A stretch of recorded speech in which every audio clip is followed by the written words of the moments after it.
we could have our opening prayer. Okay. Yeah. Yes, please. Let's bow for prayer.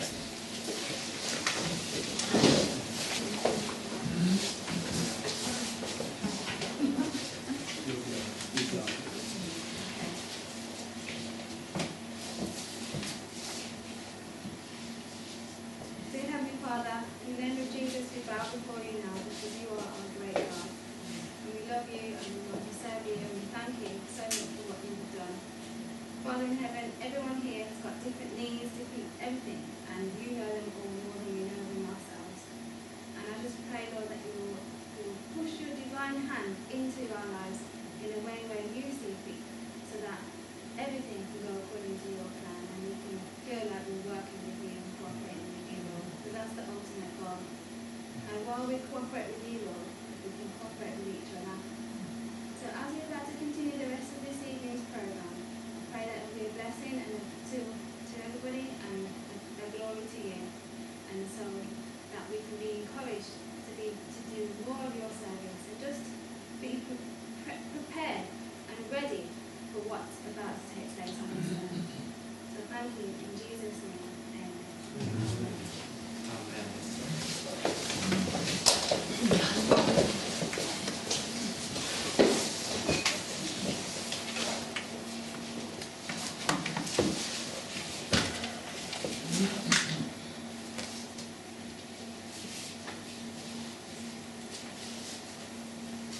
Can you hear me? Not through the speaker. No, not through the speaker.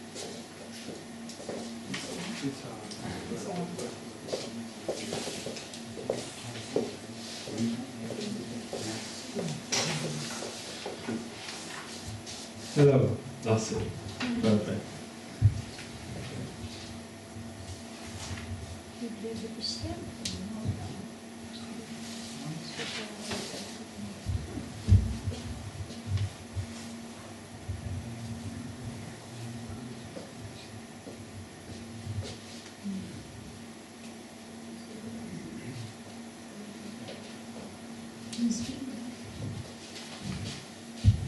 So, you can translate for me. One question I wanted to ask Brother Gary.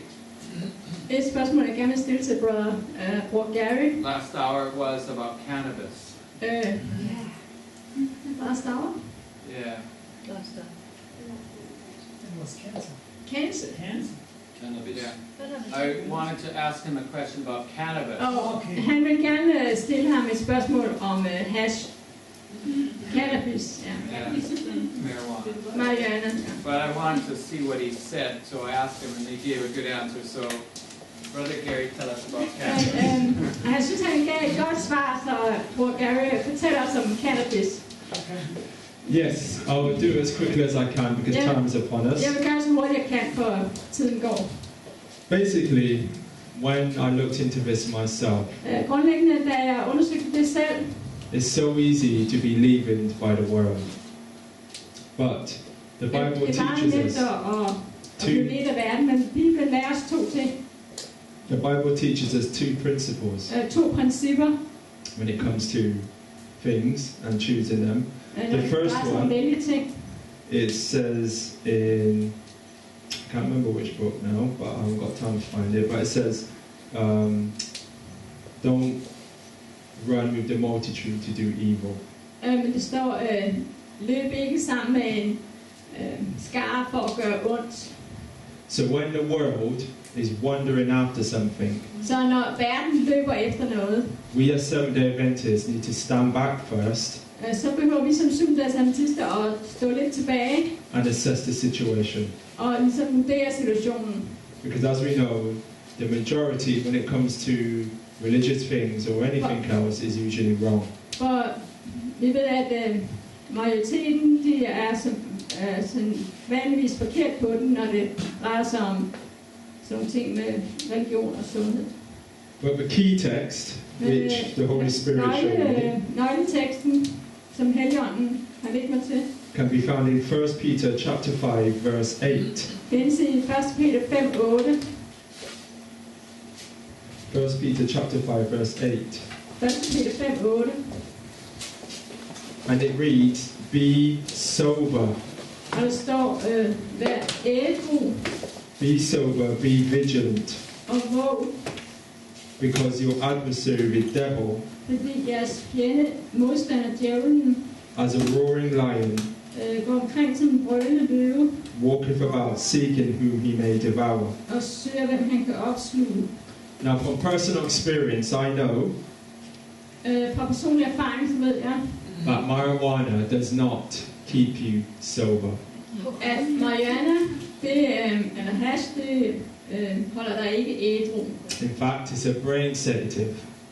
Faktisk så er det en hjerne... hvad siger man? Det lammer hjernen beroligende.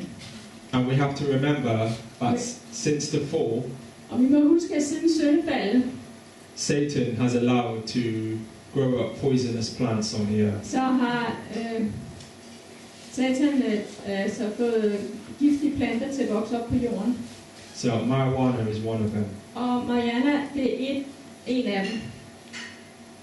So with the question, because many Christians are using cannabis because they think it cures cancer. Så mange bruger cannabis, fordi de tænker, at det kurerer helbreder cancer. I would Make say, a psychosis out of it. I would say stay away from it, Så jeg vil sige, hold jer væk fra det. because there's other herbs which you can use which can help to eliminate cancer. Fordi der er altid urter, du kan bruge, som kan hjælpe til at fjerne cancer. The health message is so corrupted Helsebudskabet blev så fordærvet, that I would strongly recommend that men jeg vil stærkt anbefale, before you do or take anything, at før I gør noget eller indtager noget, filter it through with your Bible lens så filtrer det gennem Bibellinsen and the spiritual prophecy lens. og profetiens åndslinse. So I hope that makes that clear. Så jeg håber, det gør det klart. But that 1 Peter 5:8 was a clincher for me. You cannot be sober. It was the winner, just say the winner. Altså, Yeah, 1. it's the Peter winning text. 5:8, det var ligesom vinderteksten for mig. Yeah, you cannot be sober when you're taking cannabis. Man kan ikke være ædru, når man tager cannabis. Yes, they do use it for pain. De bruger det som smertestillende. God has other ways, natural ways, to help to eliminate pain. Men Gud har altid naturlige måder at Which, if you're here tomorrow, eliminere smerte. Vent til I hører i morgen, you will learn. så vil I lære noget. Okay? Excellent. And also, just one more thing. Der er en ting mere. I didn't need to apologize because there's Jeg some behøver of you undskyld. that wanted to learn more about the Sunday law that was on the program. Det stod på programmet, at man, altså, det var noget med søndagsloven. But because of time, Men på grund af tid, I couldn't present that today. så kunne jeg ikke præsentere det i dag. I was hoping to present it tomorrow Jeg håber, morning. jeg kan præsentere det i morgen. But what I'm going to do, after when my wife's spoken, Men I'm going efter to min present some tale, of at it kone har today talt, så vil jeg præsentere noget af det i dag. and the rest of it tomorrow. Is that Og okay? resten af det i morgen, er det okay? You sure? Er det sikkert? Okay. Praise the Lord. So Praise that's God. it. Thank you. Så det er det. Tak.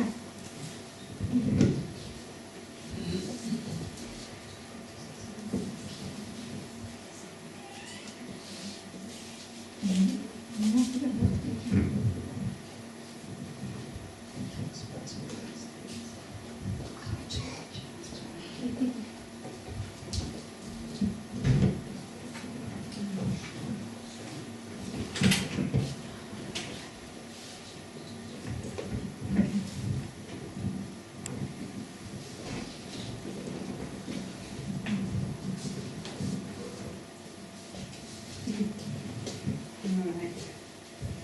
Can you hear me? Kan I høre mig? Okay. So, just another short word of prayer, just to calm the nerves. Lad os lige holde en lille kort bøn. Okay.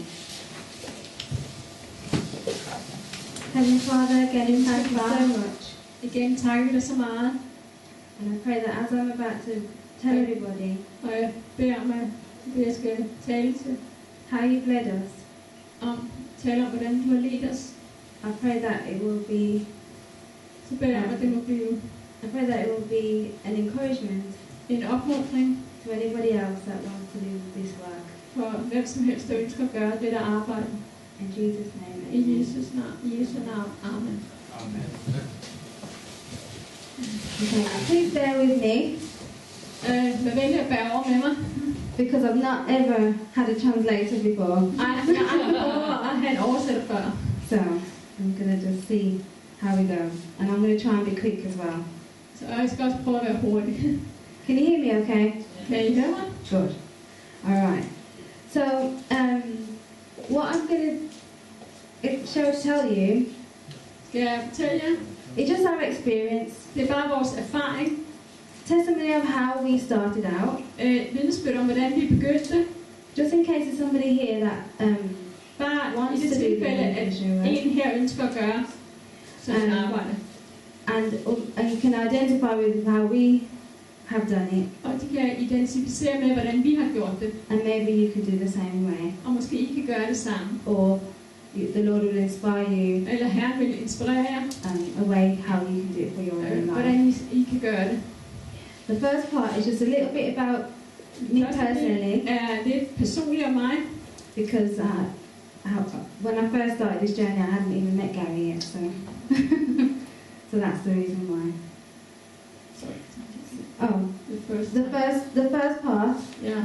of my journey on this route, Den første del af min rejse her, I hadn't met Gary yet. der havde jeg ikke mødt Gary endnu. Yeah.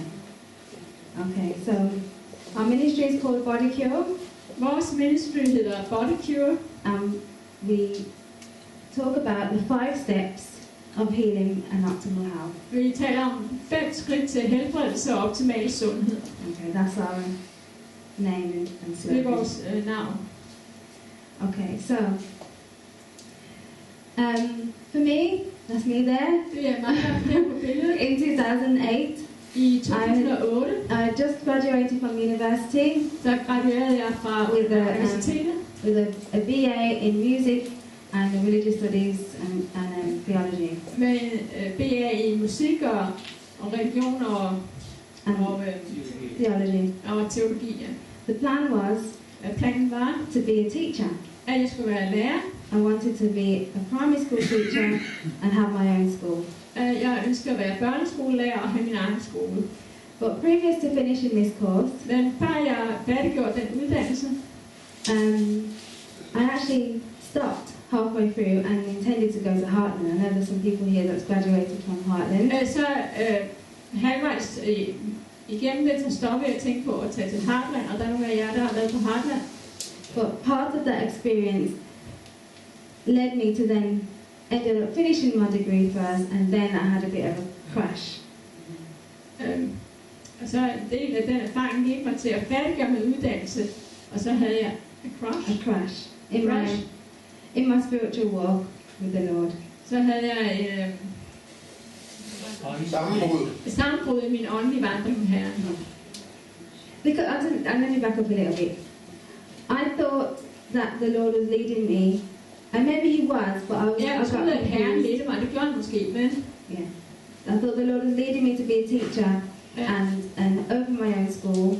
jeg troede, at Herren ledte mig til at være lærer og have min egen skole.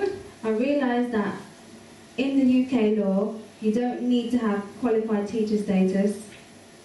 Og ifølge loven i England, så behøver du ikke at have, være kvalificeret lærer. Yeah, to own your own school or to work in a non-state school. For at have din egen skole eller arbejde i en privat skole. And so there was no point in me doing the degree that I was doing. Så der var ingen point i, at jeg tog den her eksamen her. And so I preferred to go away to somewhere where I was going to learn proper Adventist or get proper education that I thought at the time. Så jeg tænkte, at det var bedre at tage hen et sted, hvor jeg kunne lære ordentlig adventistuddannelse. And so I stopped the course Så jeg stoppede kursus to go to Heartland. og planlagde at tage til Heartland. Yeah. I paid my tuition, Og jeg betalte for I had my undervisning. visa. Jeg havde mit The only visa. thing that was left was a flight. Og alt, hvad der manglede, det var flybilletten. But I had a sense of not to go for some Men jeg reason. havde en følelse af en eller anden grund, at jeg ikke skulle tage afsted. but to finish what I started in finishing this degree. Men at jeg skulle færdiggøre den her uddannelse. So even though I'm smiling here in this picture, I was just fed up. Så selvom jeg smiler på billedet, så var jeg bare træt af det. Yeah. And it led me then to have this experience. Og så det ledte mig til at have den her erfaring. Frustrated, Jeg var frustreret. didn't know what the Lord wanted for me. I was confused. Jeg vidste ikke, hvad Herren ønskede for mig, og jeg var forvirret. I thought I knew His voice telling me to go this way, Jeg mente, jeg hørte hans stemme, at jeg skulle gå den vej. and then I thought I heard His voice telling me to go this way, Og så syntes jeg hørte hans stemme, at jeg skulle gå den vej. and it led me a little bit strange. Og jeg følte det mærkeligt. Yeah. So I still believed. I Jeg still troede stadig. trusted God to some degree, Jeg stolede på Gud i nogen grad. but I found myself getting lukewarmer and more cold and cold to lukewarm Men- state. Jeg følte, hvordan jeg blev bare mere og mere lunken. And I considered parting. Leaving. I considered leaving the church. Og jeg overvejede at forlade menigheden. But when you know God Men når du and you know kender the Gud, Bible truth, og kender You Bibelens can't. sandhed, you can't leave just like that. At least I couldn't. så kan du ikke bare sådan forlade det hele. And so I decided that I was going to knuckle down, pray more, and go away to AFCO. Så jeg bestemmer for, at jeg ville... AFCO, amazing facts. Ja, altså jeg ville det, og jeg ville tage til Amazing Facts, AFCO. Yeah. Ja. And it was here that my life changed again, and I was having a better experience. Og det var her, at mit liv blev forandret igen, og jeg fik en bedre erfaring. Mhm. Okay. It was here actually that I learned what was missing. And what was missing Ja, og det var her, jeg lærte, hvad det var, der manglede. was evangelism. Purposeful evangelism. Og det var evangelisme, meningsfuld evangelisme. This was missing out of my life. I had been a Det manglede i mit Christian. liv. Jeg havde været en kristen I had been a Christian for some time. i nogle tid. I was praying, going to Jeg church, bad, jeg gik i kirke, Bible study, og jeg studerede Bibelen. occasional, giving out tracts and great controversy and Og en gang imellem, occasional så gav jeg talking to somebody at the school or working. Okay, as we do. som vi gør. But that wasn't enough, Men det var ikke nok, and it made me weaker in my spiritual walk. og det gjorde mig svagere i min åndelige vandring. And it was at AFCO that I learned about purposeful Og det evangelism. var på AFCO, at jeg lærte om meningsfuld evangelisme. Yeah, Sådan et 4 måneders kursus i Europa. yeah. So it's planned, organized, and purposeful to reach souls. Så det er planlagt og organiseret at høste sjæle. Mm-hmm. So I went through this experience at AFCO, Så jeg gik igennem den her erfaring ved AFCO, and it was fabulous. og det var forunderligt. It was such an eye-opener, Det var sådan en øjneåbner, and it rekindled my love for God again. og det tændte min kærlighed til Gud igen. Yeah. And but the thing was, Men det, it was a course, a 4-month course, men det var et 4 måneders kursus, and so I knew I had to go back home to reality. så jeg vidste, at jeg skulle tilbage til virkeligheden. Now on the course, it was all Christian Adventist people who were doing evangelism. Så var de alle sammen venner, og vi gjorde evangelisme sammen. People are coming in, being baptized and joining the church, and it's just wonderful. Og folk kommer ind, og de bliver døbt, og det er bare så vidunderligt. But my reality at home was not like that. Men min virkelighed derhjemme, den var slet ikke sådan. I knew I'd be on my own Jeg vidste, at jeg ville være for mig selv. with whoever. I didn't have the group effort. Jeg havde ikke gruppen at være sammen med. And so I decided I was going to call the pastor and find out what was available to me when I got home. Så jeg ville ringe til en præst og finde ud af, hvad der. And there was nothing. Og der var ingenting. Nothing about, no evangelism positions. That Der you var can, ingen stilling med evangelisme. not even any volunteer ones really. Ja, og ikke engang nogen frivillige, And som de ønskede. I couldn't do full-time volunteering because I needed to work. I needed an income. Og jeg kunne ikke bare gøre fuldtidsevangelisme, fordi jeg behøvede også en indkomst. But I was so nervous about going back because Men jeg var så nervøs for at tage tilbage. the 4-month course, it was such a, we were talking about cannabis and having been, you know, it was, I don't know whether anybody else has experienced this. Jeg ved ikke, om nogle andre har erfaret det. Det var lidt ligesom med cannabis. Det var sådan ligesom et højdepunkt. Peaks and troughs. Og så gik det sådan op og ned. Camp meeting, you're up here spiritually, Så er du sådan you go back home, op, og så kommer du hjem, og så er du nede i dagen. normal life to the next camp meeting, Til næste Going camp down. meeting, så går du op, og så går du ned youth igen. days, every different function. And so I knew I was not going to be able to afford to go away for 4 months of a high like that. Så jeg vidste, at jeg kunne ikke komme væk fra 4 måneder med sådan en So højde. I needed to find a way to maintain it.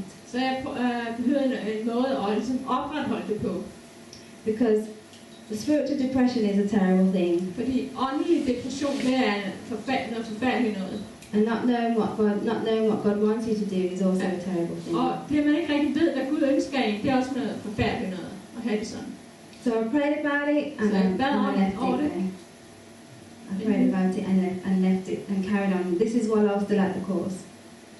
Det var, mens hun slet ikke var det på det kursus, om hun bad over det, og så lå det være der. So within the course, I løbet af det kursus, we have a Bible study that is like a crossover Bible study. som er et A crossover Bible study where we hand over our new converts to. Are you catching me? ja, I don't know how else. Like a transition one Bible has a study. Bible student, and then you take over this Bible student. Yes. Så, Yes. altså en har en bibelelev, og så er der en anden, der skal overtage den. Og så har de ligesom sådan, Yeah.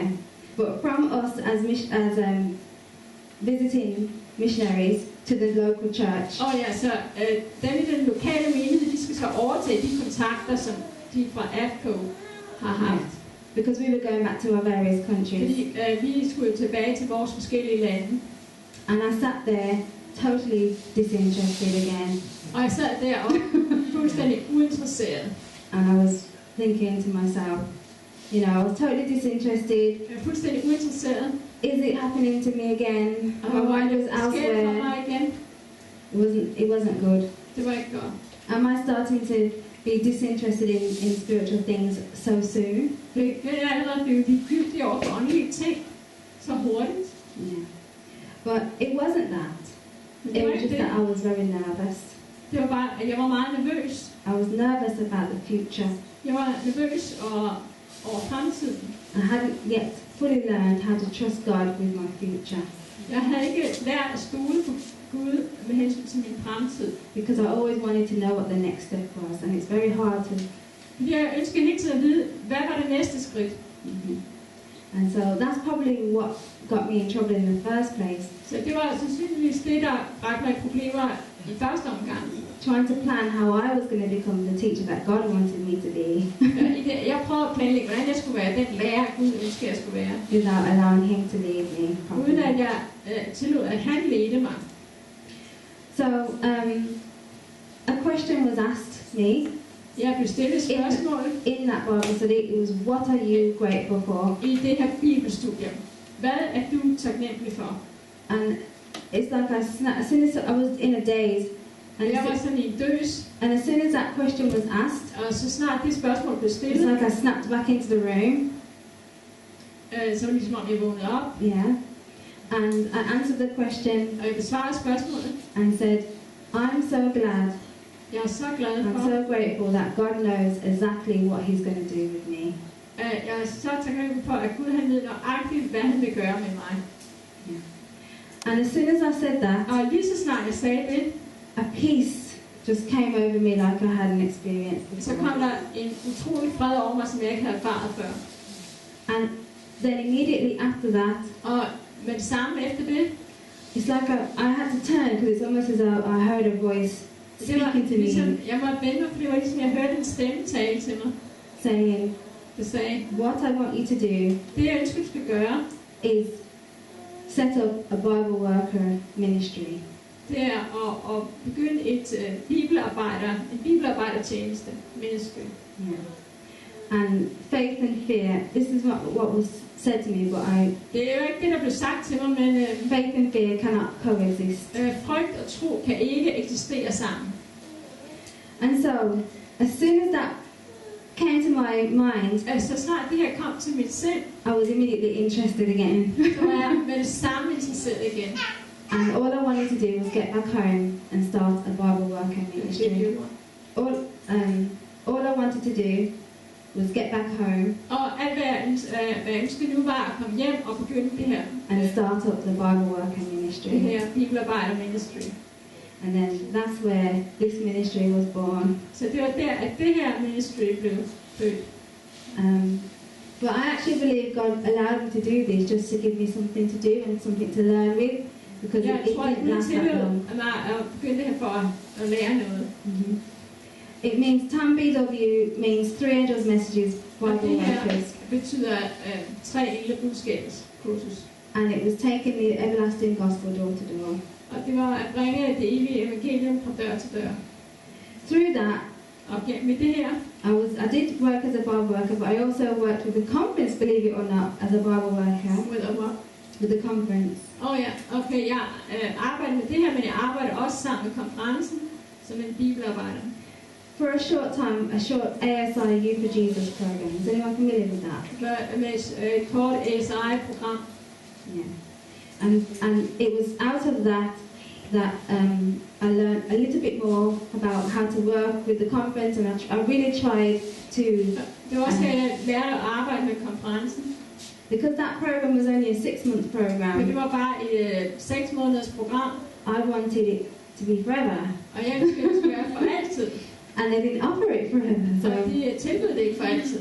I thought that was my opportunity to try to develop this ministry. Så jeg tænkte, det var min anledning til at prøve at udvikle dette ministry.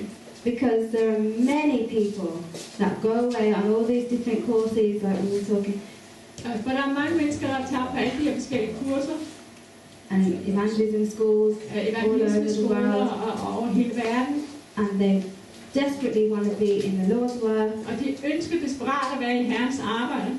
They want to be Bible workers or some sort of, De ønsker at være bibelarbejder eller noget af den stil. but there's no work, no paid availability for them. Men der er ikke noget betalt arbejde til dem. And so they have to juggle life and bills and everything. And also, they have to juggle. Men de skal ligesom jonglere med at klare også at tage regninger. Og Yeah. Also, I realised that it's only young people that tend to do those things.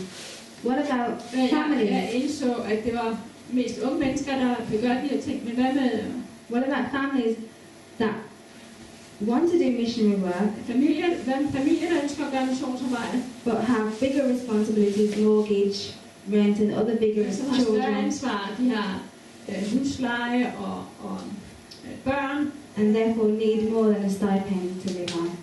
Så de behøver mere end et stipendium at leve på af. And so that's why I try to do this. But Så det var derfor, jeg prøvede at gøre det her arbejde. I had lots of obstacles Jeg havde masser af forhindringer and lots of discouragement. og masser af ting, der gjorde mig mismodig. And so it didn't last that long because I couldn't get the funds, and therefore I Så det couldn't var get ikke the så people. længe, fordi jeg kunne ikke få funds, altså penge ind til det. Yeah. I really did try with this. I went all over the place to get to people to see the vision and get the money up, but it didn't work out. Men det virkede altså ikke. So maybe that's an idea somebody else could try maybe. Måske en anden kan prøve den her idé. Okay, so from here Så herfra, and doing the Bible work door to door, og med at gøre bibelarbejde fra dør til dør, I realized så indså jeg, that we were trying to get in the door without any arms. så indså jeg, at vi prøvede på at komme ind ad døren uden at bruge armene. Without any arms. Ja. Because everybody wanted the help. Everybody on the door wanted to help.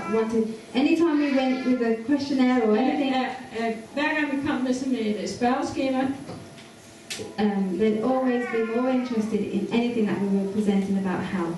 så var de altid mere interesseret i de spørgsmål, der havde med sundhed at gøre og helbred. And so that then sparked my interest Så det ligesom skubbede til min into medical missionary work. interesse over i det helsemissionsarbejde. Now, I did know a little already about medical missionary work.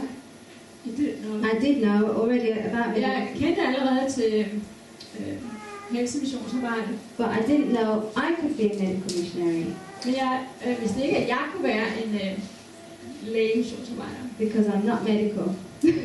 Jeg er ikke læst noget medicin. And so I decided I was not going back to university to learn anything. Og så jeg bestemte, at jeg ville ikke tage tilbage til universitetet for at lære noget om det. And so as far as just general well-being, health, cooking and drink water and things, I didn't know I could do it. I didn't know I could do any more than that. More than Så the jeg vidste ikke, basics. at jeg kunne gøre mere end det grundlæggende med at lave mad og drikke vand. And so that's where it began. Så det var her, det begyndte. And then this man, Så den her mand, I met him, så mødte jeg ham, and he asked me to marry him. We don't wear rings anymore. og han spurgte, om jeg ville gifte mig med ham, og vi går ikke med ring mere. And that's a story in itself, but I'm going to Det er en skip on historie for sig selv, så jeg går from videre. that. But we met up, and vi mødtes. because I actually prayed for somebody, I said, I've been on my own trying to do these missionary work, Og it's jeg not bad working. faktisk om en anden, fordi jeg gjorde det her missionsarbejde selv, og det virkede ikke. I said, I need a partner to Så do jeg it. jeg bad om, jeg sagde, jeg har brug for en partner til at gøre det sammen. Right. And so we started. Okay, these pictures are going to come up here. Now, I'm skipping ahead a little bit because Så I'm jeg conscious of springer time. lidt videre på grund af tiden.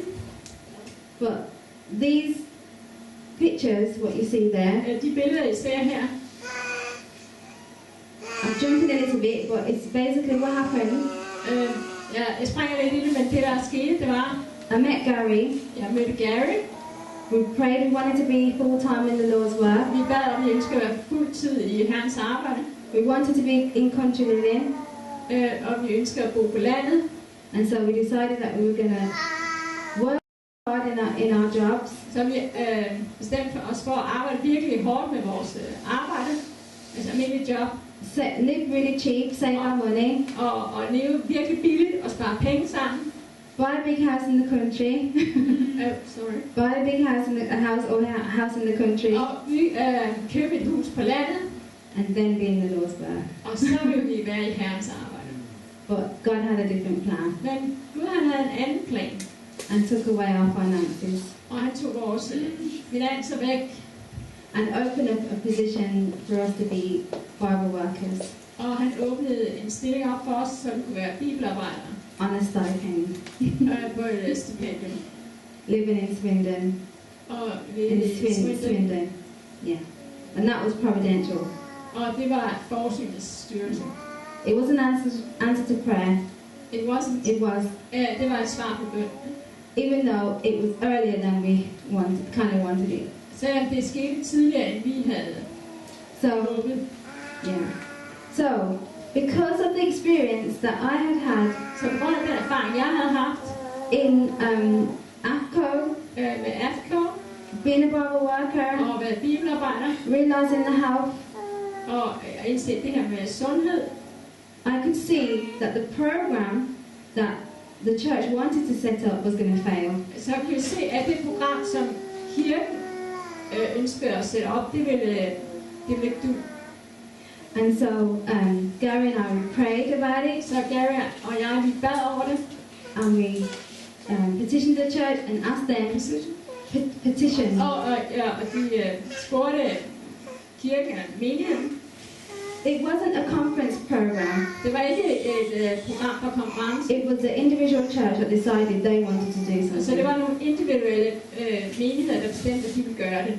And so that's why we had a little bit more leeway or a little bit more freedom Så det var derfor, vi havde lidt mere frihed.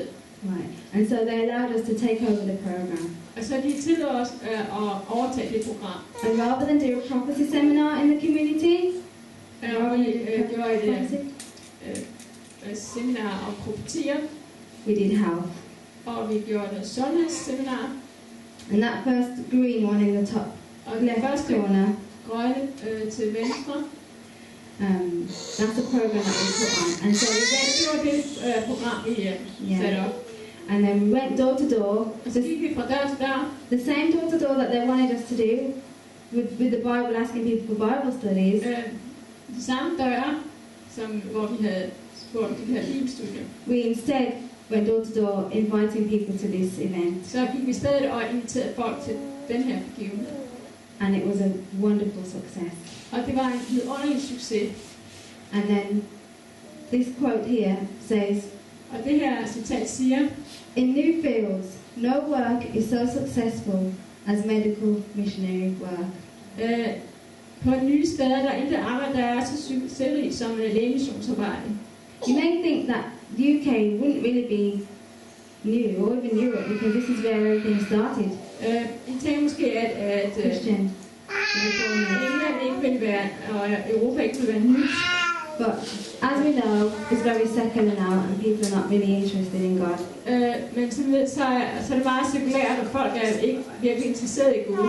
Because they believe, well, if there's such a good God, Fordi de tænker, at jamen, hvis der er sådan en god Gud, why is there so much pain and hvorfor suffering? er der så meget smerte og lidelse? Okay, so it says, if our ministers would work earnestly to obtain an education in medical missionary lines, Hvis vores ministers, præster, hvad siger du? Tjenere, ja, vil arbejde alvorligt for at få en uddannelse i lægemissionsarbejde, they would be far better fitted to do the work Christ did as a medical missionary. vil de være langt bedre egnet til at gøre det arbejde, Kristus gjorde som en lægemissionær. By diligent study and practice, they can become so well acquainted Ved flittigt studium og praksis kan de blive så bekendt with the principles of health reform med principperne på helsereformen, that wherever they go, at lige meget hvor de tager hen, they will be great blessing to the people they meet. så vil de være til stor velsignelse for de mennesker, de møder. For 30 years, I 30 år the necessity of health, har behovet for sundhedsreform has been held before our people været fremholdt for vores folk by the practice of its simple principles. ved at praktisere dens enkle principper. The sick and suffering are relieved, Har de syge og lidende fundet lindring, and fields otherwise unapproachable og marker, altså missionsmarker, som ellers man ellers ikke kunne nå, become most interesting fields of action. er blevet højst interessante marker for aktion. The seeds of truth Sandhedens frø, cast into good ground som er kastet i god jord, produce an abundant harvest. producerer en rigelig høst. And so we saw this, and that was. Og vi så dette. She said for 30 years. How much more years has it been now? Og hun sagde 30 år, men hvor mange flere år har der ikke gået nu? And when the sick and suffering are relieved Og når de er syge og lidende finder lindring with natural methods, med de naturlige metoder, and people are improved by a great much, og folk får det rigtig meget bedre, then they start believing in God, så begynder de at tro på Gud. or at least are open to let you tell them about God. Eller i det mindste, de bliver åbne over for, at vi fortæller dem om Gud. And it works almost guaranteed every time. Og det virker med garanti næsten hver gang. And this is what Sister White says there. Og det er her, Preparing the hvad soil, Søster White, hun siger her, at man skal forberede jorden mingling with people, og blande os med folk meeting their need, og imødekomme deres behov sympathizing with them, gaining their trust, og have sympati med dem og få deres tillid. is what is used to soften the ground. Og det er det, der ligesom blødgøre jorden, so that the seed of the gospel can be så planted at well. evangelisk sæd kan blive plantet der. Right.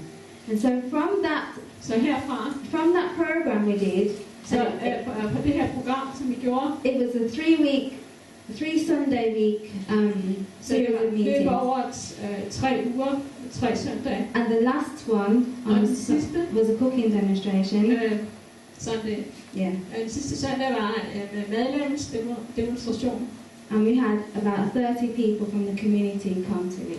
og vi havde omkring 30 mennesker fra lokalsamfundet, der kom. And barely any support from the church. Og næsten ingen støtte fra menigheden. It was a wonderful success. The church couldn't believe it. Det var en vidunderlig succes, og menigheden de kunne bare ikke tro det. We couldn't take any single bit of glory or any honor or even any thanks. Men vi kunne overhovedet ikke tage nogen som helst ære eller nogen som helst tak for det her. Because all we did was follow instructions written down for us in the spirit of prophecy. For alt hvad vi gjorde, det var at følge de instruktioner, der er i profetiens ord til os. Yeah. And it was a mighty blessing. Og det var en stor velsignelse. Because from that, people actually came to church and we had Bible studies with doctors, Og det fik folk til menigheden, og vi havde bibelstudier. with authors that came, an author came, Der kom en forfatter, came, New Age people were there, og der kom New Age folk, and we were able to go and visit all these people og and vi sit down, kunne besøge de her mennesker, sidde ned sammen med dem, Bible studies, and og have bibelstudier. they were asking us more questions about health, and we were able to pray with them and share more about Og the de stillede os gospel. flere spørgsmål om sundhed, og vi bede med dem og delte om Gud med dem. And so from that, we continued and did a few more, and we were invited to Sunday Og så churches. herfra, så fortsat, vi har gjort nogle flere, og vi blev inviteret til søndagsholdende kirker. And so we did a few. That's why you see a few more different. Så det er derfor, I ser nogle forskellige plakater. And we started running cooking classes as well. Og nu begyndte også at lave madlavningskurser. And everything was well attended by the community. Og alt blev meget godt besøgt af lokalsamfundet. We didn't push the Bible in people's face, Vi trækker ikke Bibelen ned over hovedet på folk. but they knew we were Christians, and we did use the Bible. Men While de we vidste, at vi were var kristne, og vi brugte Bibelen. and people still came. Og folk kom alligevel. And so it was just a glory to God. Og vi giver bare Gud æren. So from there, we realized, Så because herfra indså vi, at this point we haven't had any particular medical missionary training. på det her tidspunkt, så havde vi ikke haft nogen speciel It's just our general knowledge. træning. It's just our general knowledge about health. Det var bare vores generelle viden om sundhed. And so people were coming up to us and saying, "Oh, I've got this problem, I've got that problem." Så folk ville komme til os og sige, jeg har det her problem, eller jeg har det her problem. And we stood there and went, Og vi siger, you know, what now? hvad nu? Just follow the principles that we said in the presentation. Bare følg de principper, vi har kommet med i præsentationen. And so I personally felt a draw now to dig in and study more. Så jeg følte altså et behov for nu at grave dybere og studere mere. Now at this point, På det her tidspunkt, Gary didn't really want to be involved in medical missionary work, believe it or not. så tro det eller ej, men Gary han ønskede faktisk ikke at være involveret i det her lægemissionsarbejde. Because as far as he's concerned, it was okay to do a little seminar here and there, Fordi han synes, det var okay at gøre sådan en lille seminar her og der. but anything further than that, we're unqualified and the world has it already anyway. Men hvad der gik ud over det var han ikke kvalificeret til, og verden de gør det allerede. But I knew God was calling us into this work because you cannot do Bible work without arms. Men jeg vidste, at Gud han kaldte os til det her arbejde, fordi du kan ikke gøre bibelarbejde uden arme. Yeah. And so I remember hearing again, Så jeg leave husker Gary. igen. Sorry. I remember hearing again, Jeg husker, at jeg hørte. leave Gary, I will deal with him. Lad Gary være i fred. Jeg skal nok ordne ham. And so And so I did pressure him, and he didn't stop me from doing what I wanted to do. Så jeg pressede ikke ham, og han forhindrede ikke mig i at gøre, hvad jeg ønsker at gøre. I just continued to pray Og jeg fortsatte bare at bede, and study, and so I started studying lots of different og things. jeg studerede mange forskellige ting. And I got confused, Og jeg blev forvirret. and then thought, what am I doing? There's so much information on the internet, Og hvad skal jeg gøre, for der er så meget information på internettet. so many courses to choose from. Så mange forskellige kurser, du kan vælge imellem.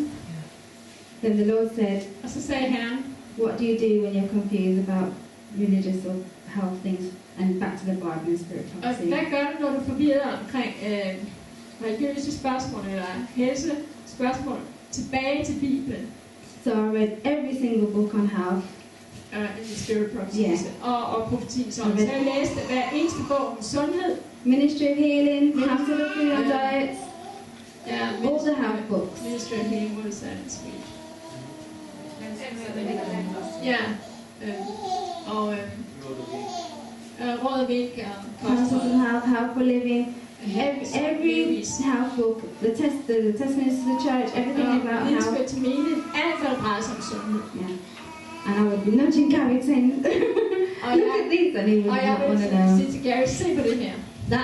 That was embarrassing. Det var pinligt. Because I know my husband is a Bible and spirit prophecy student. For jeg ved, at min mand, han er en bibel- og profetiens ånds elevstudent. Yet he was ignoring what I felt was so important. Og alligevel så ignorerede han, hvad jeg havde fundet, der var så vigtigt. So a little encouragement there. If anyone, I know I've come across people Så vi har truffet mennesker, who have got divided family, divided home. som kommer fra et delt hjem. One wants to do this and one wants to do that.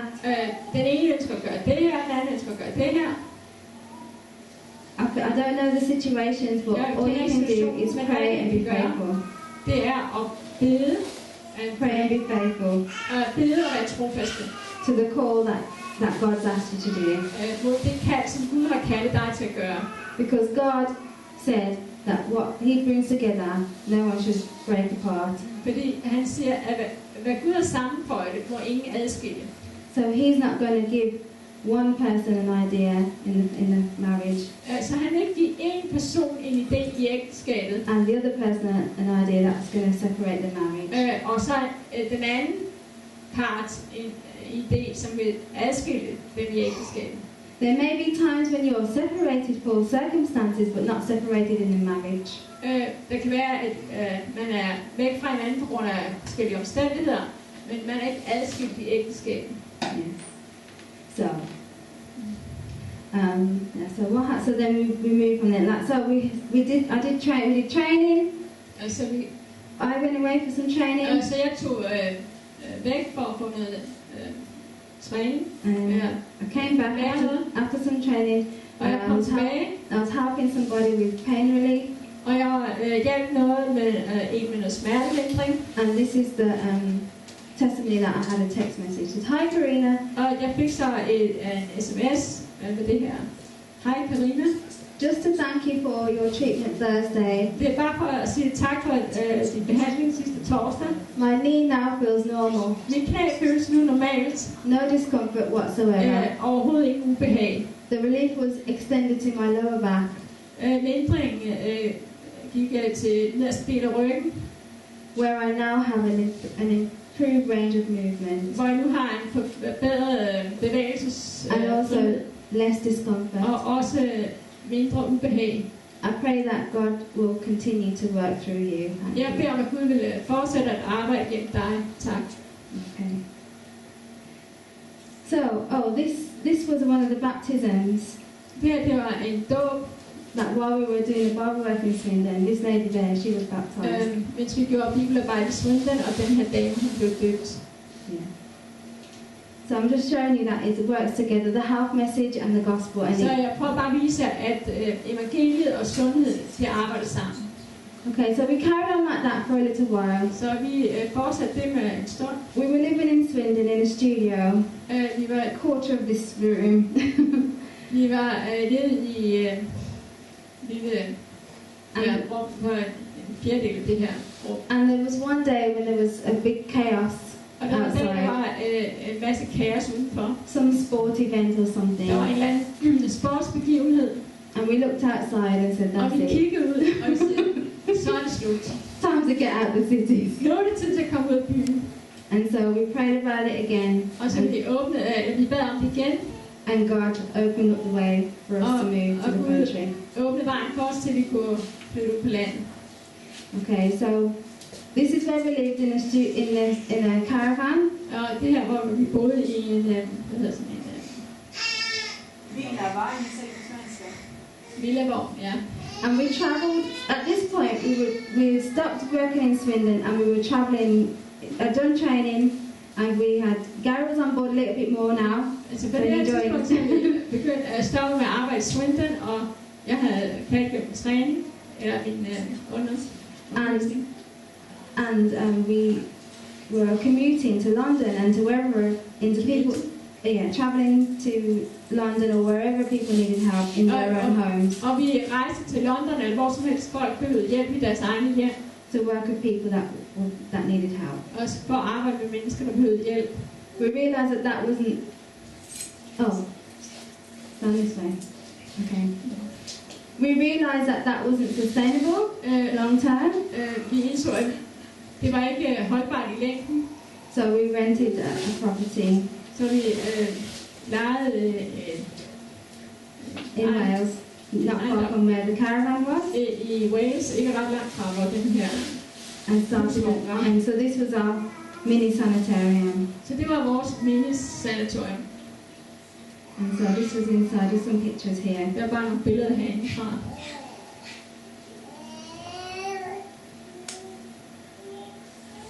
Some people that came. Og nogle mennesker, der kom. And there's a lot more pictures, but I'm not very good at capturing things. Flere billeder. Yeah. So there's a lot of pictures that has gone in history. Der er en masse billeder. Yeah. There's some pictures of what kind of foods that we had. Mad vi fik. All age groups came. Og der kom alle mulige aldersgrupper. This man had prostate cancer. Denne mand, han havde prostatakræft. And he's doing alright still today. Og han har stadig godt i dag.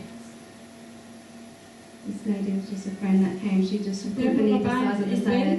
Sorry. She couldn't believe the size of the salad. Og hun kunne ikke tro størrelsen på salaten.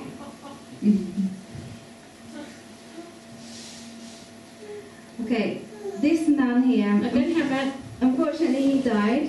Uheldigvis så døde han. But he accepted Jesus into his life. Men And han that's why he was accepterede writing it in his diary.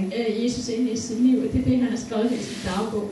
Total non-Christian, no Christian upbringing at all. Fuldstændig ikke-kristen baggrund. Came to stay with us for 3 weeks. Han kom for at være hos os i 3 uger. And then went back home. Og så tog han hjem. And his family took care of him after that. But og hans familie tog sig af ham. he didn't make it physically, but by God's grace, we don't know for sure. Men ved Guds nåde, vi ved det ikke helt sikkert. But I believe God knows how to judge his situation. Men jeg tror ikke, jeg ved, at Gud han forstår at dømme hans situation. This was a lady we worked with MS.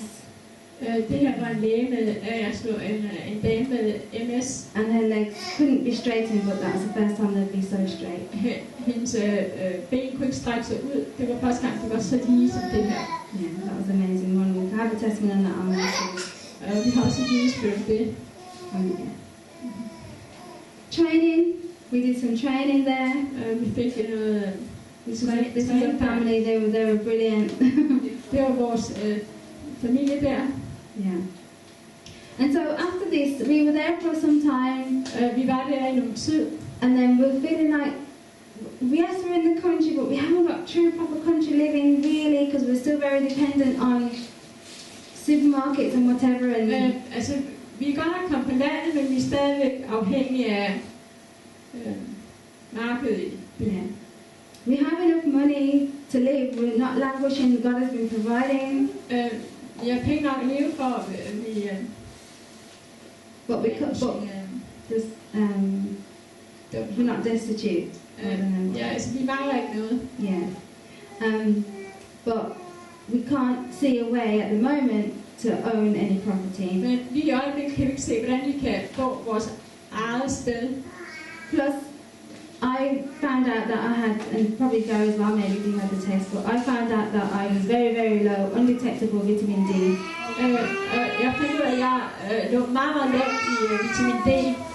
And so a 3 to 6 month mission trip was booked to go to Jamaica, Så vi planlagde en missionsrejse til Jamaica, which got extended till now, really. som blev udvidet til nu, faktisk.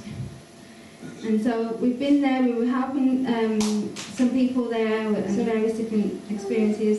Så vi hjalp folk der havde forskellige erfaringer. And now we are renting this property Så nu har vi lejet den her ejendom, and have people come. Well, we haven't had anyone come there yet because we've just rented this vi recently. har ikke, der har ikke været nogen der endnu, fordi vi har lige lejet det for nylig. It's unfurnished, Og der er ikke nogen so we møbler, had to furnish. We had to kit it all out. så vi må lige møblere det. And we've been helping people in other people's homes Så vi har været ude at hjælpe folk i deres hjem for all that time that we've been there. i den tid, vi har været der. So now we feel confident to take on our own place that's rented. Så nu har vi tillid til, at vi kan overtage den her Okay. plads, der var lejet. And we're also building Og vi er også ved at bygge a small log cabin. en lille hytte. It looks a bit smaller on there than it is. It's bigger than that. Den er større, end det ser ud til på billedet. But that's the Lord opened that up for us as well, Og Gud, Herren åbnede det her for os også. and that's going to be a detox center, Og det skal være sådan et afgiftningscenter. yeah, as well as country living. Og så at man kan bo på landet. Is that on the property? This is a separate property. This is our one. Somebody gave us some land, Det her, det er en separat grund, at der var nogen, der gav os noget jord. and so it's funny because when we got married, Sjovt nok, altså da vi blev gift, we had a plan så havde vi en plan to work really hard, at arbejde virkelig hårdt, save our money, og spare penge sammen, and have country living og så bo på landet, and be in the Lord's work. og så være i Herrens arbejde. But the Lord turned it around. Men Herren vendte det på hovedet. He allowed us to be in His work first, Han tillod os at være i hans arbejde først, and He provided the land og så sørgede han for, at vi fik et sted and the house, og et hus. because that land was given to us. Fordi den her grund, den her jord, den blev givet til os. Even though we didn't have the money at all. We were going to Jamaica on a mission trip, Vi havde overhovedet nogen penge.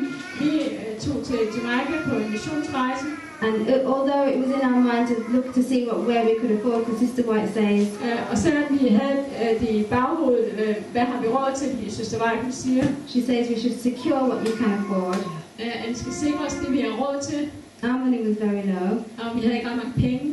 so it was an impossibility here, but it was maybe possible there. Altså, det var helt umuligt, altså i England eller UK. Yeah, Men måske var det muligt der. but even better, Men endnu the Lord bedre, gave it to us. Herren gav det til os. And so we're in the middle of building that up now, Så vi er ved at bygge det op nu. which gives us an opportunity Så det giver os en anledning to not have any rent and mortgage, til, at altså, vi ikke skal betale husleje. so that we can come back to the UK or to Europe Så vi kan komme tilbage til England eller Europa and still help. og stadigvæk hjælpe. Yeah, because I especially both of us, I do more than Gary. Still also want to be very much involved in mission work over here. Me more than him. Og fordi jeg ønsker mere end Gary at være involveret i missionsarbejde her. But remember what I said earlier? Men husk hvad jeg sagde tidligere. God doesn't separate families. Han adskiller ikke familier.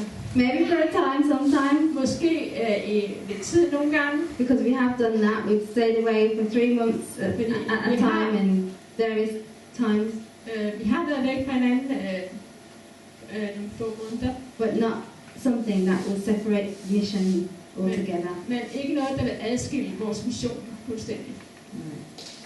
So I just want to share some testimonies now, and then I'll Nu vil come jeg to bare our close. dele nogle vidnesbyrd med jer. Just a little overview. Et lille overblik. Does anyone suffer with high blood pressure? Or Anyone know anybody ever that has had, high blood pressure? Højt blodtryk. Okay. This is for højt. This is a testimony I had, another text message I had. Det var et andet sms, jeg fik. Hi Carina, been taking the drink you suggested for high blood pressure. Hej Carina, jeg har taget den drik, du foreslog mod for højt blodtryk. I've checked it twice now and it's been the lowest it's been in a long time. Jeg har tjekket den 2 gange nu, og det har været på det laveste, det har været i lang tid. Yesterday it was 127/72. I går var det 127 over And that was at 5 p.m. 72, og det var klokken 5 om eftermiddagen. Thank you so much. Tusind tak. I'm going to ask my doctor to cut back my medication. Jeg vil bede min læge om at skære ned på min medicin. He thinks it was a medication, Han tror, at det var medicinen. but I know it was what you told me to do Men jeg ved, at det var det, du sagde, jeg skulle gøre. because it's never been that good before. For det har aldrig været så godt før. And all I've changed is what you said to do. Og alt, hvad jeg har gjort anderledes, er det, du sagde, jeg skulle gøre. So 23 years she's had this, Så hun har lidt det for højt blodtryk i 23 år. and that was the result she had. Og det var det resultat, hun havde. And that was praise the Lord, right? Sorry? Was it garlic?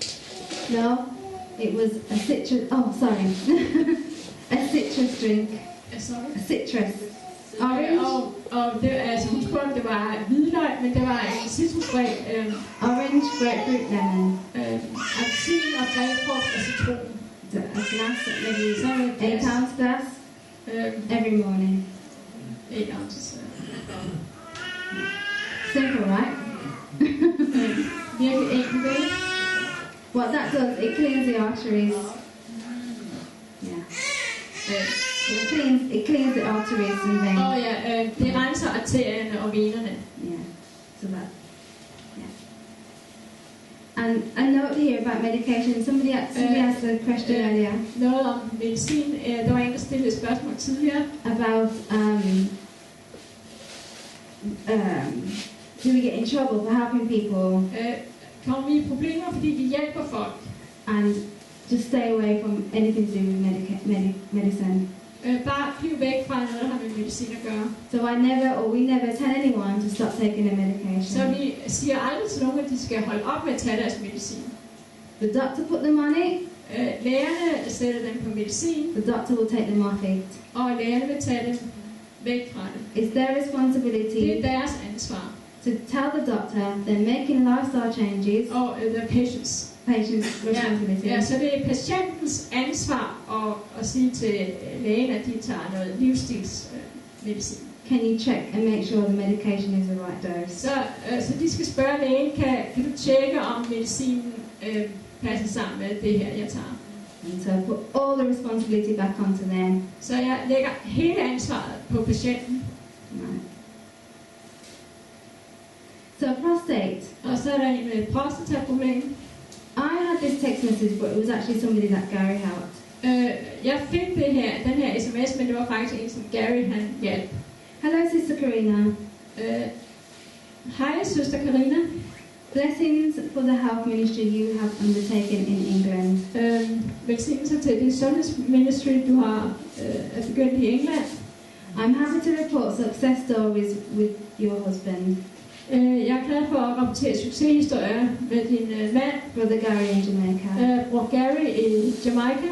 He treated my father for prostate problems Han behandlede min far for et prostataproblem, and a friend for severe lower back pain, og en ven for alvorlig and smerte nederst i ryggen. they are now rejoicing. Og Praise de the glæder Lord. sig nu, pris Herren. Hallelujah. Halleluja. Okay, this is a little bit more recent. Det her er lidt mere for nyligt. When we came over in early this year in April, Vi kom her lidt tidligere i april, there was a lady that contacted us. så var der en læge, der kontaktede os, som havde et grønt stær. And she It was her last straw, she said. She's tried lots of things. Her last straw. Og vi var hendes sidste udvej. She's tried lots of Hun things, havde prøvet en hel masse ting. natural and medicine. Både naturlige og medicin. She was on eye drops, Og hun fik øjendråber. and she can see that her eyes are getting worse. Og hun kunne se, at hendes øjne fik det værre. Her mother had it, and her auntie had Og glaucoma. hendes mor og hendes tante havde det. Both went blind Og de blev begge to blinde. and had side effects from the drugs itself. Og de fik også bivirkninger af den medicin, de fik. And this lady, Og den her dame, she's faithfully stuck with the program hun er altså været meget trofast over på programmet since March, April time, all the way till now. siden marts-april. And this is when I was doing, this is a picture of me doing some therapies with her when Og she det was er et on the billede af, at program. jeg har noget terapi med hende. And just a few days ago, maybe a week ago now, Og måske for omkring en uge siden, I had this text message. så fik jeg den her sms. Hi Carina, good news. Hej Carina, gode nyheder. Firstly, God is awesome. Først og fremmest, Gud er fantastisk. My last visit to the hospital, På min sidste hospitalsbesøg the pressure in my eyes were var trykket i mine øjne, right eye altså det højre øje var 22, 22 left eye 18. og venstre øje 18. Now the reading is right eye Og nu 18, viser den højre øje 18 og det venstre øje 12. Doctor said my reading needed to be below 15. Lægen sagde, at mit resultat skulle være under 15. I also didn't need my glasses to read the last line on Yeah. the board Jeg behøver ikke mine briller til at læse den sidste linje på for the eyesight test. den her øjensynsprøve. The doctor again asked if I was willing to do the operation to reduce the pressure. Og lægen spurgte, om jeg var villig til at få foretaget operationen for at reducere trykket, specielt på højre øje.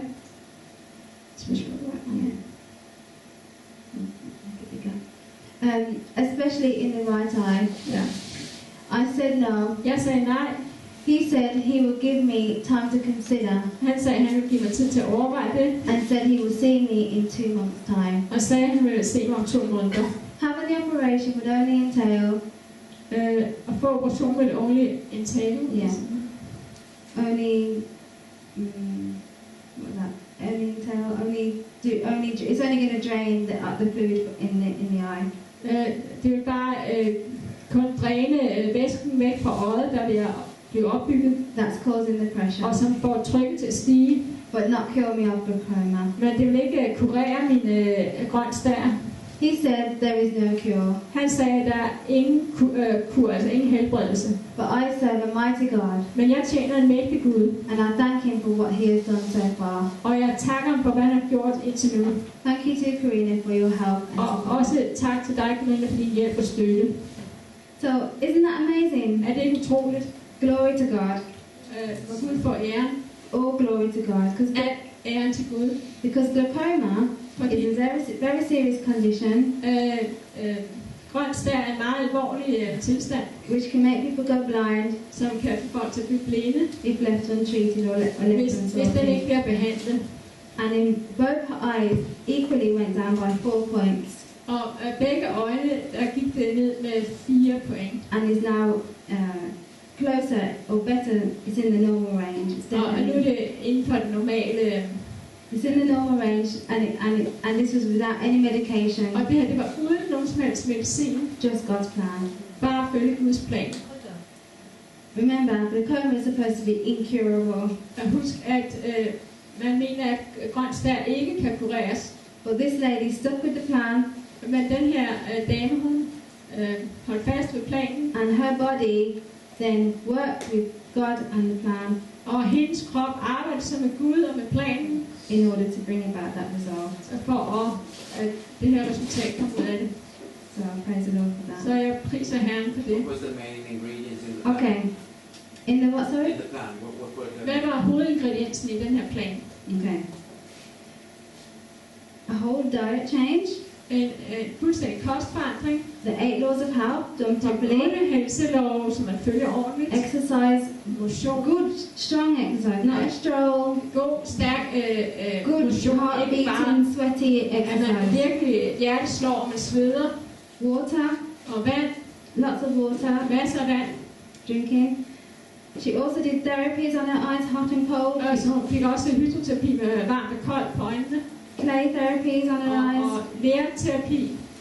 There was a tea I gave her. Og der var en te, jeg gav hende. There was eye drops I made for her. Og jeg lavede nogle øjendråber til hende. And eye drops, Øjendråber og a tea. te. That's it. And the therapies and the food. Og så terapierne og maden. Okay. Bilberry eye bright. Bilberry, I don't know what that is. Ja, bilberry. Eye bright. There's lots of herbs Oh, specifically eye bright, for eyes. I see. Yeah. Forskellige urter. So now this is another picture that's got some graphic images. This is a lady that I'm just showing you just a little quick testimony on cancer.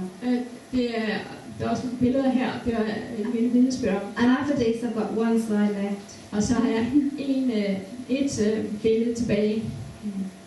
So this lady came. She had a tumor on her shoulder. She had breast cancer that spread all over her body. Den her dame har brystkræft, og her der har hun en tumor på skulderen. I'm just giving you an example of the area of the herbal surgery that we did there. Så jeg bare give et eksempel på den urtekirurgi, vi gjorde. The next picture is the one that's got. Så det næste billede. So you can see here that a lot of the lump and the tumor has been removed. Af hele den her, hvad kalder det? Yeah. Den her svulst. The body rejected it Altså kroppen den afviste det, and was healing up. og den helbredte hende. And as you can see here, it's really starting to close off. Og den begynder at lukke sig. But you know, sometimes, I'm just going to tell you, this lady, Og jeg vil bare fortælle, at den her dame, she was doing so well. hun gjorde så godt. So many tumors are coming up. She was gaining weight. She was feeling better. What was coming out of her? Tumors. The Og ja, altså, de her tumors. svulster, de kom ud, tumorerne kom ud, og hun fik det bedre. Yeah. But her mind had already given up a long time ago. Men i sit sind, så har hun allerede givet op for lang tid siden. So with medical missionary work, you have to. Så med lægemissionsarbejde, så må du. It's very broad. Det er meget omfattende. You have to try to work with people's mind as well. Man må prøve også at arbejde med folks sind. Yeah. So she gave up, and unfortunately, I couldn't get her to just do anything. She just didn't want to drink anything. Hun gav op, og hun ønskede bare ikke at gøre noget som helst. She wanted everybody to do things for her, and she just wouldn't do a single thing. Hun ønskede bare at gøre det hele for hende, og hun ville ikke gøre noget som helst selv. I'm just telling you, sometimes Og jeg fortæller bare nogle gange, the program works, så virker it's up to the programmet, person to do it, and you cannot force. They have to make the decision. men man kan ikke tvinge mennesker til at følge det. And De må tage beslutningen. it can be discouraging. It can be heartbreaking. Og det kan være meget, altså man kan miste modet, og det kan knuse ens hjerte. But it's part and parcel of it. Men det er en del af pakken. Yeah.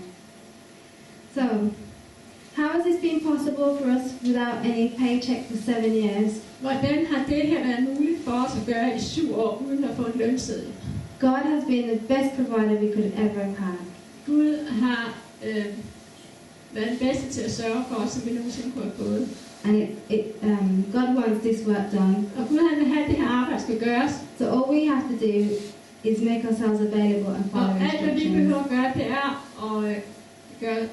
at være til rådighed og følge instruktioner. And I hope what I've shared with you Og jeg håber, at det, jeg har delt med jer, has been an encouragement har været en opmuntring. and and a blessing. I just want to give Og God en the glory and velsignelse. praise Og jeg ønsker bare, at Gud skal have al æren og prisen. for all what He's done through Og us. alt, hvad and han with har us. gjort for os. And I'll tell you one thing else: Og jeg vil sige jer en ting mere. His character developing. Og det er karakter karakterudvikling. Believe me. Tro mig. Yes. So does anyone have any questions? Så er der nogen, der har nogle spørgsmål? Any questions? I just want to add, there's more testimonies. What did you say about? There was more. Because of the time. Yeah. Oh, there's a lot more. Der er mange flere vidnesbyrd. Okay. How did you get the income? God's blessings. Hvordan fik du Yes, you say indtægt? God blessing. How? How Hvor much? meget? Hvordan? You know what? The money is amongst God's people for all in His work.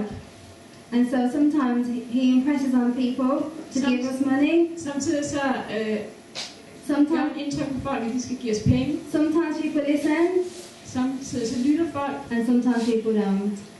og nogle gange gør de ikke. So the people that do listen, Så they're the de ones folk, that give us. der lytter til det, Gud har sagt, det er dem, der giver os. And sometimes people give us money on a monthly basis. Og nogle gange bliver folk 5 pounds, 10 pounds, hver måned, 5 pund, 10 pund, 50 pounds a month, odd people, and 50 then pund, odd few people makes it possible for us to som skal be alive. gøre det muligt for os at leve. Have you got money from the cured ones? Har I, Yes, people, yes. har I fået penge fra dem, der blev helbredt? I'll tell you something else as well. Ja, jeg siger noget andet. We don't really have set fees. We have a cost. Altså, We have a price vi har en pris, that we charge when people come to stay with us, som folk skal betale, når de kommer for at være hos os. but we don't make it mandatory that they have to pay. Men vi siger ikke, at de skal betale. Because if somebody's got cancer Fordi hvis nogen har kræft or any disease, eller en eller anden sygdom, that's a big enough worry, det er stor bekymring nok. rather than wondering how they're going to pay for help. Og så skal de ikke bekymre sig om, hvordan de også skal betale. And so we always help people anyway, whether they have money or not. Så vi hjælper altid folk, lige meget om de har penge eller ej. And I believe that because we do it that way, Og jeg tror, at fordi vi gør det på den her måde, God has kept us living on very little så har Gud bevaret os, så vi kunne leve på meget lidt all this time. hele den her tid. Even though people see us and they see us traveling, Og især folk, de ser os, og de ser, at vi rejser, and they may think that, wow, they've got lots of money, we haven't. og de tænker, de må have masser af penge, men det har vi ikke. But at the time, God gives us exactly what we needed when we needed it.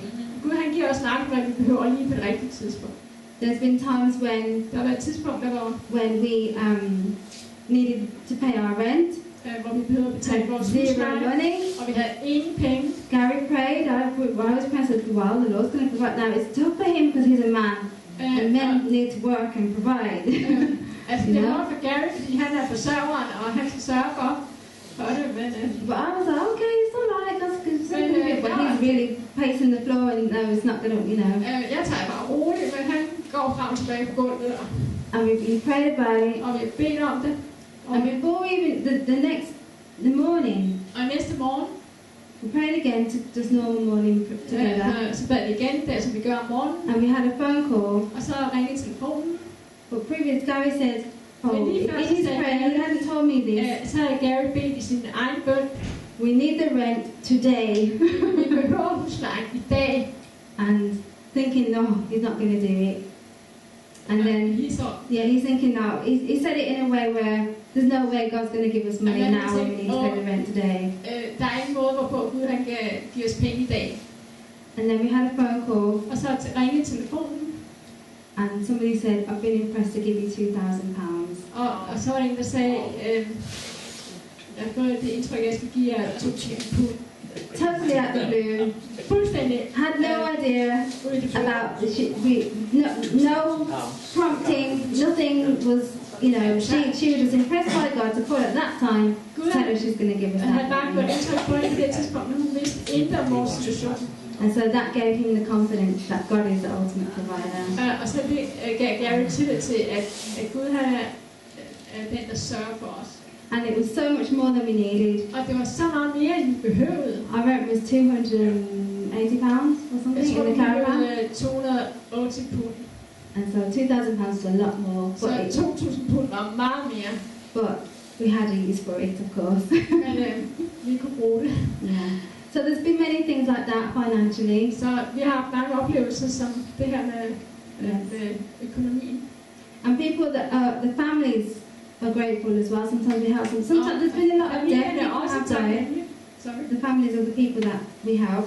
Så familierne til de mennesker, vi hjælper, People have died because the onus is not on us; it's on them to stick with the plan. altså nogle mennesker er døde, fordi de ikke er blevet ved programmet. And also God knows ultimately what should be from what shouldn't be. Og Gud han kender også, hvad der vil komme i fremtiden, hvad der er bedst. Does that answer the question? Så han besvarer spørgsmålet. Thank you very much. Okay. Tak. Any others? Andre? What would you recommend to have a good education in it before starting helping people in medical missionary work? Hvilken slags uddannelse vil du anbefale for at begynde sådan noget lægemissionsarbejde? Right. Okay. You need to make. Okay. When it comes to training, Når det drejer sig om træning, it's very important to just have to get confidence first before going out and taking on too much than you can manage. have confidence. Confidence. You're trusting God, but you also have to have some knowledge and be confident in what you're doing. Altså, du må stole på Gud, men du behøver også have ligesom at vide, at du klarer det du kommer ud for. Yeah.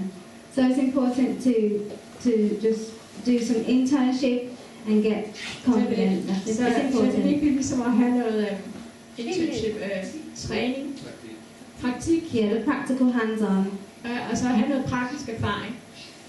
I did a 1-month book learning in a course training, and then 2 Jeg havde months, noget boglig lærdom i 1 måneds kursus, and then 2 months internship, og så 2 måneders praktik, working with real-life patients hvor jeg arbejdede med virkelige patienter, with supervision of somebody that knew what they were doing more sammen med en, than der vidste, hvad which gave me the confidence that when I came home to England So it with gave no me help confidence. from anyone, at når jeg kom tilbage til England, hvor jeg ikke havde hjælp fra nogen, I was able to continue. And then Gary så var joined with jeg me, i stand til at fortsætte at leve. and we've gone on like that. Og så kom Gary og mig.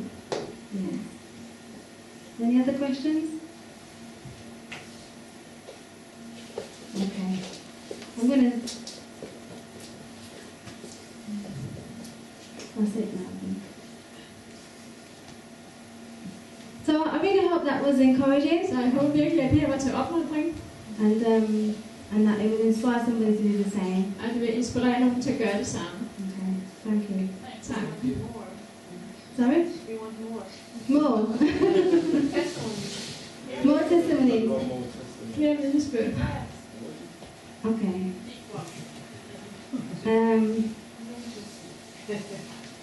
Just so that you can see the different types of people that come around. It's just been also there's just everything, every disease, and also something else. Gary mentioned it earlier. Gary sorry. nævnte tidligere om, what did you say? Gary mentioned it earlier about somebody asked a question about blood cancer. Der var en, der havde et spørgsmål om leukemi, altså blodkræft. There's been diseases that people call us about that don't even have the foggiest idea what it is. Altså der har været sygdomme, som faktisk ringer til os om, og vi har ingen idé om det. But because we know how the body works, Men fordi vi ved, hvordan kroppen virker, hvordan den arbejder, and what natural methods are, og hvad naturlige metoder er, we're able to still work with anything. så er vi stadigvæk i stand til at arbejde på hvad som helst. So it's almost the same program for everyone. Så det er næsten det samme program for lige Because meget. there's principles to follow. Fordi der er nogle principper, man skal følge. So you don't need to be frightened too much, Så man behøver ikke være alt for skræmt. but you just need to have the confidence in those things at least. Men man behøver bare have tillid til, i det mindste til de ting. Yeah. Does that make sense? Er det, Okay. Yeah, and the testimonies, we've seen all sorts of testimonies, Vi har alle mulige vidnesbyrd, and there's been success with all of them. og der er Everyone succes. always gets better with us. It's up to them when they go home what they do with it, and that's the part that's frustrating, because sometimes, Sorry. oh, Altså, alle får det bedre hos os, men det er bare, når de tager hjem, om de følger det. Because- follow the program. yeah, because the success of the ministry Fordi vores tjenestes succes depends on the success of the ministry. The success of the ministry depends on the success of the ministry. Altså, ministries succes afhænger af ministries succes. Because people always want to hear the testimonies of healing, especially for cancer and everything else. Fordi folk, de vil altid gerne høre de der vidnesbyrd om helbredelse for kræft og alt muligt. But we're not in control of that. Men det er ikke noget, vi kontrollerer. We rely on other people to stick with the plan. Vi lægger det på andre mennesker og holder sig til planen. So although we do have many testimonies and experiences and we can show that people have gotten well, Så selvom vi har mange vidnesbyrd og fortæller om, hvordan folk er blevet raske, there's not as many as you probably would like to think or hope for. så er der sandsynligvis ikke så mange, som I vil håbe på eller tro, der er. But we do have success. There was a man who had cancer, Der var en mand, der havde kræft, and even though he died, selvom han døde, he didn't die from cancer. He actually died from an overdose in the hospital så døde han ikke af kræft, men han døde af en overdosis. because his system wasn't used to medication. Han døde af en overdosis medicin på And they wouldn't sygehuset, listen to the wife. Hans krop var ikke vant til den her medicin, og de ville ikke lytte til hans kone. Yeah, they wouldn't listen to the wife, so they brought the medication on the clock. Every time it's supposed to come, they bring it, Så de bragte ham medicin på klokkeslæt, and then that was enough. og det var nok. And he had a post-mortem, Og and han, the way they do the han havde en autopsy, yeah, the autopsy, yeah, obduktion, ja. Right. Ja. and there was no cancer in his Og der body. var ingen kræft i hans krop. But because he was diagnosed with cancer, Men fordi han var diagnosticeret med cancer, and because he hadn't followed their treatment, og fordi han ikke havde fulgt deres behandling, they put it to that he had cancer, and it wasn't investigated any further. så sagde de, at han havde kræft, men det blev ikke undersøgt mere. Yeah. And they had actually gotten in his head too, and he believed that he was going to die, and that's the reason why he was in hospital. Og han havde også fået det i hovedet, at han ville dø, og det var derfor, han var kommet på sygehuset. So that's challenging, right, to Så deal det with. er udfordrende. But this is what's happening. Men det er det, der sker. Another lady, En anden dame, she's doing really well. hun klarer sig She rigtig had godt. breast cancer, Hun havde brystkræft, big lump on her breast. en stor klude ved sit bryst. She called us frantic, didn't know what to do. Hun ringede til os desperat, hvis ikke, hvad hun kunne Gave gøre. her some encouragement. Og vi gav hende noget opmuntring. Trust the Lord, give her instructions. Stod på herren og gav hende instruktioner. And now she's cancer free. Og nu har hun ikke kræft mere. After only 3 months. Efter kun 3 måneder. Yeah. So it's possible. Så det er muligt. So, is there any other particular testimony you can remember that you want to share? No, not really. Mm. It's getting late. Okay, sorry. But we did have more to share, but There's a man who had AIDS and cancer at the same time. Der var en mand, som havde AIDS og kræft på samme tid. He's let me find it here quickly. Oh no, it's not on there. Sorry. Again, sometimes he did die, Han døde faktisk. but before he died, he had so much progress, so much success. Men før han døde, så gik det så meget fremad med ham. But because the family members didn't understand the natural way, Men fordi familiemedlemmerne ikke forstod den her naturlige måde at gøre det på, they pressured him to go into hospital. så lagde de pres på ham, for at han skulle tage på sygehuset. Yeah, and his daughter sent us a letter Og hans datter sendte os et brev, telling us that she knows that what he was doing with us was working because she saw her dad pick up. hans datter skrev til os, at hun ved, hvad vi gjorde med ham, det var noget, der virkede. And he said it himself Og too, han sagde det også selv, that he'd never felt so good being on the program that he at was han havde on. aldrig haft så godt, som efter han kom på vores program. But it's very difficult sometimes when you're working with people over the phone. That's why we don't really like to do it that way. We prefer people to come to us. Det er virkelig svært, når man bare kan arbejde med folk gennem telefonen.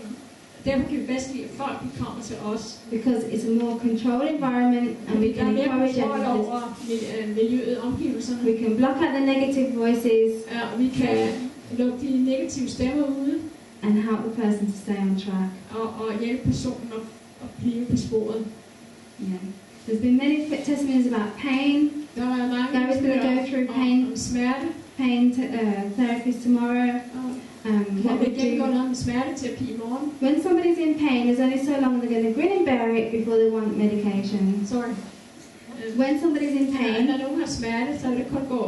there's only so long that somebody's going to grin and bear it until they're calling for medication. And so you have to know how to deal with pain. And so we've had testimonies of that with the hydrotherapy. Yeah. Even for cancer pain.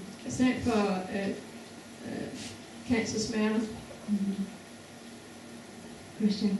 Oh, so 3 questions. Okay, 3 questions and then I'll speak. Have you seen cases where herbs taken internally actually reverse what you see on the outside as well? Or do you always treat? Yeah. You don't always need to do external things. Altså, og man har set tilfælde, hvor man behandler indvendigt, og så at det gør det bedre udvendigt. That it actually reverse what you see on the outside, yes. Reverse. Do it worse. Du vänder utvecklingen även på det. At cancer går tilbage udvendigt. Yeah. Other questions? When I come to you, for example, Hvis du for eksempel kommer til dig, for cancer program, let us see 1 month. How much will it cost? Jeg skal have et cancerprogram i en måned. Hvor meget koster det? It depends on your financial ability. Okay. Det afhænger af din økonomiske evne. But we charged in the UK, because Jamaica price is different. Men i England, Jamaica priser er anderledes. 3,500.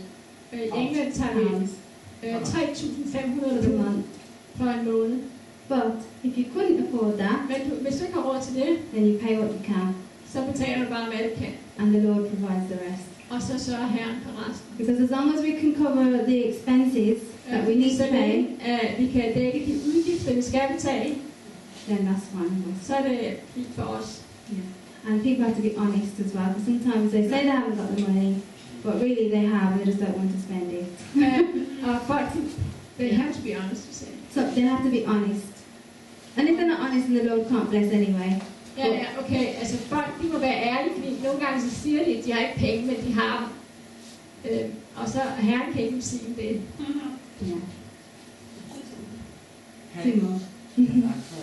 Yeah.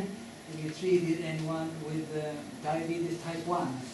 Oh yes, of course, diabetes. Have you made success in having Med diabetes type 1, altså insulinkrævende.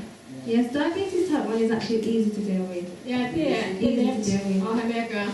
What do you do? Hvad gør du? Okay. Diabetes type 1 is to do with the diet. There's too much. They focus on sugar, but it's too much fat. Altså diabetes 1. Isn't that diabetes 2 you about now? Both of them. Diabetes type 1 is a different one. Yeah, It's type insulin. Yeah, type 1 is when the pancreas is completely not really working. Type 1 det er hvor bugspytkirtlen ikke virker. And type 2 is when it's working, but it's not really getting in. It's not working enough properly to get into the. Og type 2 det er hvor den virker, men den virker ikke godt nok. But both have a similar treatment plan. Men begge får en lignende behandling. What did you say about sugar and fat? Yeah, with diabetes generally, with diabetes generally. Med diabetes normalt. It's to do with too much fat in the blood. Så har det at gøre med alt for meget fedt i blodet. Even if someone's slim, selv hvis en eller anden er slank, there's too much fat in the blood. The diet's too heavy. Even good fat is too much. Så er der for meget, så måske et gode fedt. And so we work on sorting that out. Så vi And particularly, arbejder på det. particularly for type 1, Og specielt hvis det er type the 1, pancreas needs therapy on the pancreas to behøver der komme wake it up. terapi på bugspytkirtlen. And on the whole system, Og on the på system, hele yeah. organismen. And also on the endocrine system as well. Og også All the glands, system. all the glands Alle kirtlerne nutrition. behøver næring. Yeah. So, a question was over here. I was just wondering, do you manage to work alone, the two of us, the two of you in the hard cases? Because I know it's very hard work. Plejer I bare selv at arbejde? Jeg tog med de tunge patienter. We work by ourselves sometimes. Sometimes the work separates us, and Gary's off with the man somewhere, and I'm off with the female somewhere. Altså vi arbejder sammen nogle gange, så Gary han tager sig af manden, og jeg tager mig af damen. But we prefer obviously to work together, and we do work together. Foretrækker at arbejde sammen. Yeah. But she's thinking if you need more people than just you two. Oh, I mean, if somebody comes to your place and it's like a 24 work, yes. Hvis der nu kommer nogen til jer, og I skal arbejde 24 timer i døgnet. Depending on the need of the client. If it's an easy client, det afhænger af patientens behov. Hvis det er en nem patient, we're not, unless we've got a lot of help, we can't take totally bedridden people. Because then that's too much for two of us. We need at least 4 to 6 people to work with one bedridden person. Og altså, normalt så er det ikke sengeliggende. Men så skulle det være 4 til 6 mennesker for at klare Because it's round the clock care. Fordi man skal passe patienten døgnet rundt. Yeah. So, depending on the need of the client, you can accordingly work out what help you need. Det afhænger af patientens behov. Yeah. And that may determine what kind of, if it's just 2 people, even if it's just 1, it means that you can't work with a certain type of person. Altså, you just can't do hvis man it. bare arbejder alene, eller man bare er 2 mennesker, så kan man ikke påtage sig hvad som hvilket som helst tilfælde. Yeah. So. Any more? Should I open that? Is everybody still alright, awake? I hope I didn't bore you. Okay, good. Okay. Yeah. Okay, good. Amen. Let's pray. Let's pray.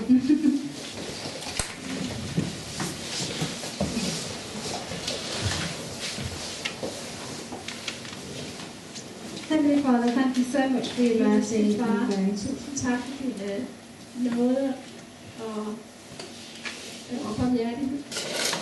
And I just pray and hope, Lord, that if there was any doubt about your method of healing, Og jeg beder bare om, at hvis der er nogen tvivl om dine helbredelsesmetoder, that what I've shared is enough to encourage at det jeg har delt, det må være nok til at opmuntre and help people to explore og hjælpe folk til at udforske your methods a bit more deeper. og grave dybere ned i dine metoder. Thank you again, Lord, for today. Tak her igen for dagen i dag. And please, Lord, let us follow in line of your will. Og vil du nok hjælpe os med at følge din vilje. In Jesus' name, amen. I Jesu navn. Amen.